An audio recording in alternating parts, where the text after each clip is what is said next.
J'ai encore reçu un message, hey, j'ai mis ces paramètres exacts dans mon appareil photo, ça y est, c'est bon, j'ai master la photographie. Et bah écoute, je vais te surprendre, mais les réglages parfaits pour la photo de rue existent, bonne nouvelle. Bon, mauvaise nouvelle, hein, c'est qu'ils sont pas universels non plus, hein, donc en fait, il y a autant de réglages parfaits qu'il y a de situations différentes. Ah! Mais ce que je vais essayer de t'apprendre aujourd'hui, c'est essayer de t'en approcher à chaque fois, et ça c'est cool. Lui. La prémisse de départ, c'est quoi? Nous, ce qu'on veut, c'est représenter des scènes de vie de l'espace public. Et pour ça, il y a deux grands piliers, discrétion et rapidité. Déjà, on veut être le plus invisible, le plus discret possible pour pas dénaturer la scène par sa propre présence, sauf si c'est l'effet recherché, hein, évidemment. Et ensuite, c'est la rapidité d'exécution. Avoir le temps de capturer cette scène, hein, qui dure généralement que quelques secondes. Et durant ce court laps de temps, eh ben on va avoir trois choses à gérer pour avoir les réglages, et donc la photo parfaite, le cadre, la mise au point et la lumière. Pour la discrétion, déjà tu peux jouer sur trois éléments. Bon, le premier c'est pas vraiment un réglage, mais c'est l'appareil que tu utilises. Les appareils pour la street photo, ils sont petits, ils sont compacts, non seulement ils sont discrets, mais ils peuvent dégainer avec facilité. D'ailleurs, si tu veux en savoir plus sur l'appareil photo parfait, je te conseille cette vidéo. Mais preuve de plus, il y a qu'à voir le succès des petits Ricoh-G en ce moment. Tout le monde a ça, et apparemment c'est très bien. Moi j'ai jamais testé, mais ça a l'air cool. Le réglage évident pour la discrétion que tu peux modifier sur les hybrides en tout cas, pas sur les réflexes, c'est un bruit mécanique, mais sur les mirrorless tu peux passer en mode silencieux, parce que le bruit c'est juste un indicateur en fait. La troisième, c'est la façon de shooter. Il se passe plusieurs choses quand on met notre appareil comme ça devant nos yeux. Déjà, on se couvre la vue à ce qui se passe autour de nous, donc on voit pas les dangers et on en devient un, en plus d'être une gêne dans l'espace public. Et en deux, on se fait beaucoup plus remarquer. Les gens, ils voient tout de suite qu'il se passe quelque chose. Pour pas les interrompre, t'as beaucoup de grands photographes de rue qui ont développé le fait de déclencher depuis le torse, comme ça, ou depuis les hanches. Bon, là tu vois pas, mais alors c'est une pratique qui va en demander de la pratique justement pour pouvoir de moins en moins dépendre du hasard dans ton cadrage. Et petit à petit, en fait, de mieux en mieux comprendre ce que ton appareil voit. Ça va devenir instinctif à force de shooter. Voilà, très sincèrement, je t'en parle parce que je sais qu'il y a des grands noms de la photo qui fonctionnent comme ça. Perso, ça m'arrive jamais. À la rigueur, j'utilise l'écran amovible comme ça de mon appareil pour essayer de tenter d'autres points de vue. Mais voilà, moi j'ai besoin de savoir mon cadre précisément. Et puis je suis un ancien, tu sais, j'ai besoin de regarder dans le viewfinder. Et pour la discrétion, pour ma part, c'est pas le point le plus essentiel, hein. Je fais attention à pas gêner les gens autour de moi. Mais voilà, j'ai pas un besoin de me transformer en ninja invisible non plus. Maintenant, on va traiter de la rapidité d'exécution. Et la première chose à voir, je disais, c'est le cadre. La façon de shooter dont je parlais juste avant, c'est une des nombreuses raisons qui font que beaucoup de grands photographes de rue ont choisi de shooter avec des grands angles. Bien sûr, attention, le choix d'un objectif doit surtout dépendre d'une vision artistique, et pas d'un choix logistique qui va te faciliter la vie. Hein. Moi, tu le sais, par exemple, j'adore les longues focales pour cet exercice, ce qui n'est pas vraiment préconisé. En règle générale, les grandes optiques iconiques de la photo de rue, c'est le 50, le 35, le 28 mm. On pourrait faire une vidéo d'ailleurs dédiée sur quel objectif pour la photo de rue, puisque là c'est pas vraiment le sujet aujourd'hui. Voilà, dis-moi en commentaire si ça t'intéresse. Ou mieux, alors mets un commentaire pour l'algorithme, hein, mais rejoins-nous sur le Discord, et puis on a un salon spécifique, s'il y a des sujets que t'aimerais me voir traiter en vidéo, voilà, tu peux me les noter là-bas. Oui, parce que j'écoute ma commu. Abonne-toi, mets la cloche. Mais pour te donner le fin mot de l'histoire sur les raisons de l'emploi des grands angles, parce que ça apporte plein d'avantages, oui, c'est vrai, déjà t'es proche de la vision humaine, sans trop de déformation, enfin si tu vas pas dans l'ultra grand angle, et c'est un point important en street photo pour conserver le réalisme. À nouveau, si c'est ce que tu désires. C'est des objectifs qui sont généralement plus légers, plus compacts, donc on en revient à la discrétion, et ils sont aussi beaucoup plus rapides, enfin plus lumineux, et surtout avec une profondeur de champ qui est largement plus facile à gérer que celle d'un téléobje par exemple. Oui.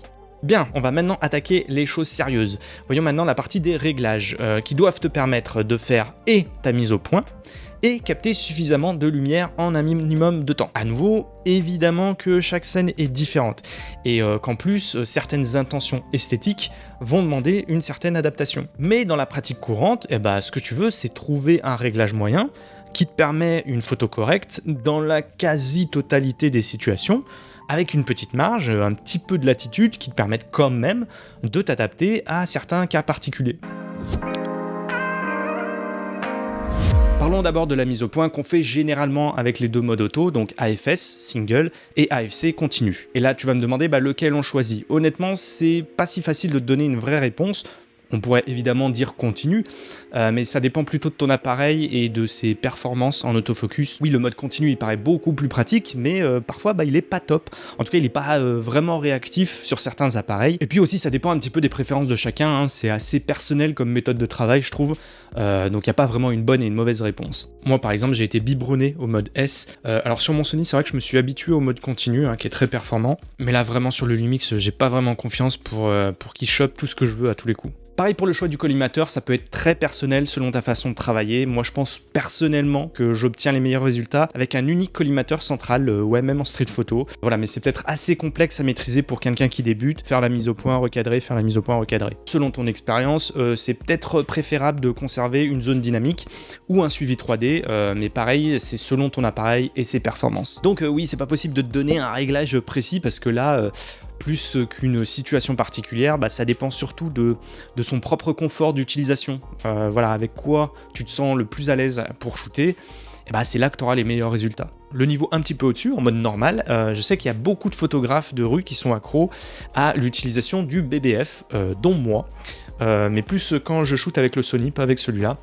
Le BBF, pour Back Button Focusing, ou BFF, comme moi je l'appelle, parce que ça deviendra vite ton meilleur ami, c'est simplement une méthode qui te permet de plus gérer la mise au point en appuyant sur le déclencheur à mi-course, mais d'utiliser un bouton dédié. Alors j'ai déjà toute une vidéo dédiée à son utilisation, et où j'explique les avantages de découpler la mise au point du déclenchement.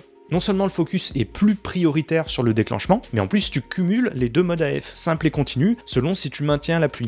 Donc je te laisse aller voir cette vidéo si tu veux comprendre un petit peu comment ça marche, mais voilà, l'essayer, c'est le rejeter d'abord, et puis après, petit à petit, c'est l'adopter. En photo de rue notamment, parce qu'une fois maîtrisé, oui, il y a un petit temps d'apprentissage, mais tu vas beaucoup plus vite sur la mise au point. Les modes auto, en fait, c'est le jeu uniquement en mode facile. Mais attention, il reste encore le mode difficile pour le focus. Une fois que tu as pris un petit peu de bouteille, que tu maîtrises ton appareil, tu vas arrêter les automatismes de ton boîtier et passer en mode manuel. Pour gagner du temps, oui. L'idée, c'est de déterminer à l'avance la zone de netteté et de se tenir à cette distance lorsqu'on shoot. Par exemple, je vais rester sur des paramètres qui me permettent d'être net entre 1 mètre et 3 mètres. Et maintenant, l'exercice, c'est de toujours se positionner dans cette marge de manœuvre lorsqu'on choisit son sujet et qu'on cadre. Une pratique qui nécessite un petit peu de savoir évaluer les distances, oui. L'idéal, c'est d'avoir un objectif avec un marquage complet. La plupart des marques, ils l'ont enlevé sur les objectifs modernes, moi ça m'en fout. Bon, je t'explique sur un objectif manuel. Ça a l'air compliqué comme ça, mais en fait, tu vas voir, c'est simple. Donc là, j'ai la bague qui gère l'ouverture.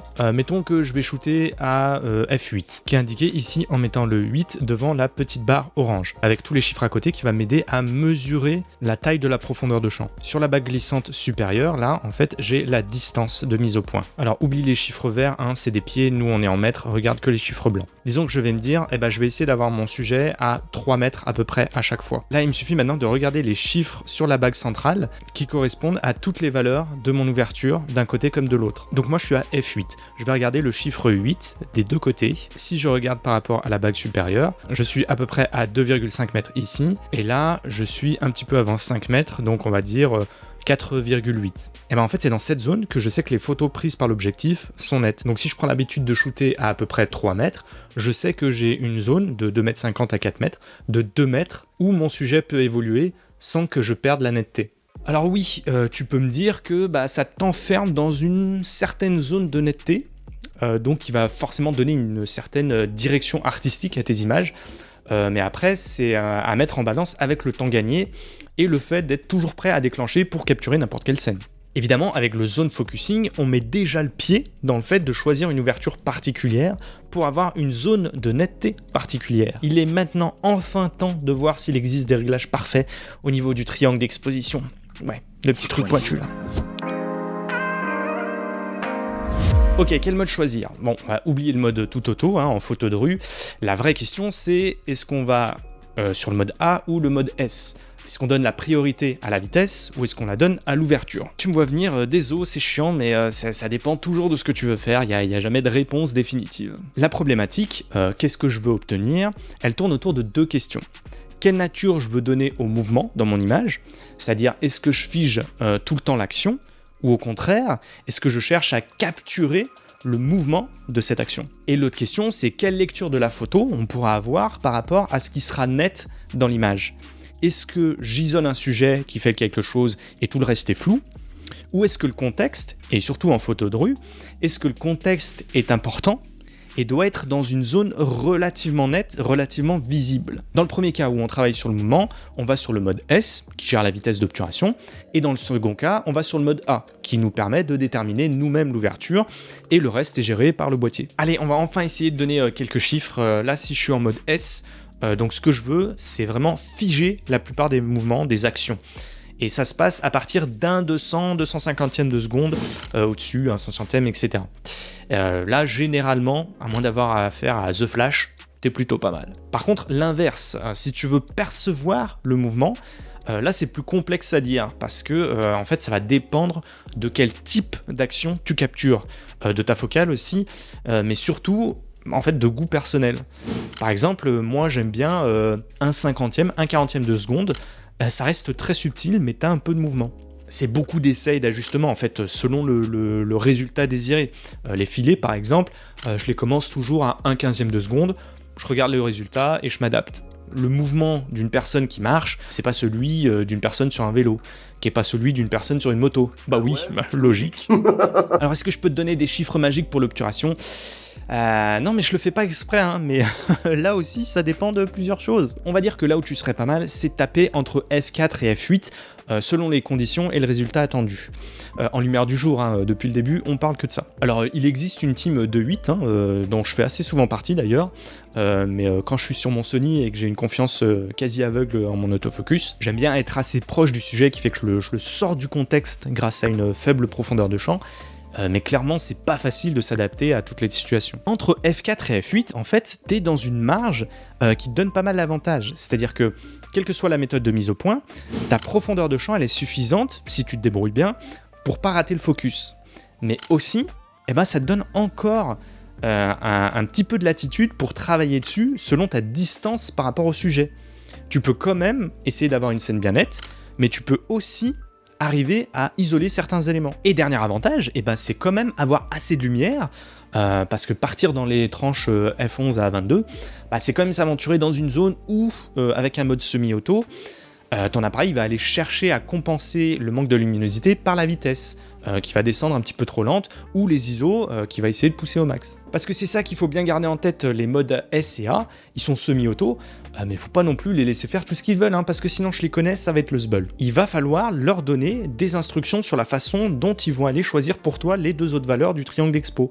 Parce que des fois, ils sont capables de te faire des dingueries pour essayer de compenser pour la lumière. D'abord pour les ISO, faut lui donner des plafonds à pas dépasser. Alors moi je donne pas une sensibilité minimum, par contre je limite juste l'ISO max qu'il peut utiliser. Et là encore, vraiment, désolé, je peux pas te donner le chiffre, hein, c'est pas possible. On en parlait dans la dernière vidéo, 1600 ISO sur mon Sony, c'est pas du tout la même chose que 1600 ISO sur mon Lumix au niveau de la dégradation de l'image. C'est même genre deux mondes différents. Donc je peux pas te le dire. Teste ton appareil pour déterminer l'ISO max acceptable. Pareil aussi pour la vitesse d'obturation. Je suis en mode A, je vais aller lui dire que non, tu vas pas en dessous de 1/200e de seconde par exemple. Tu te démerdes comme tu veux frère, mais je veux pas de flou de bouger. Les réglages parfaits, c'est donc surtout ceux qui te permettent de pas t'occuper de tes réglages en fait, et qui te laissent une assez grande latitude de créativité, juste en les paramétrant une seule fois. Et c'est pour ça que la plupart des photographes de rue shootent entièrement en manuel. C'est pas juste de la prétention, hein, tu sais, oh nous les vrais photographes, on shoot qu'en manuel, gna gna gna. C'est qu'en fait, il y a un vrai intérêt.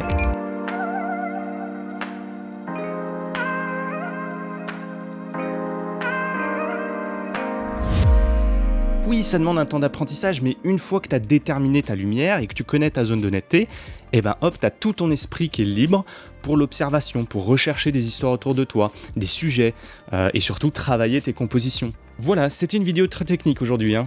Mais ce truc des réglages parfaits, je le reçois 150 fois par jour. Bon, tu commences à le savoir, moi les vidéos notices d'explication, c'est pas forcément mon truc. Moi je préfère t'amener avec moi sur le terrain.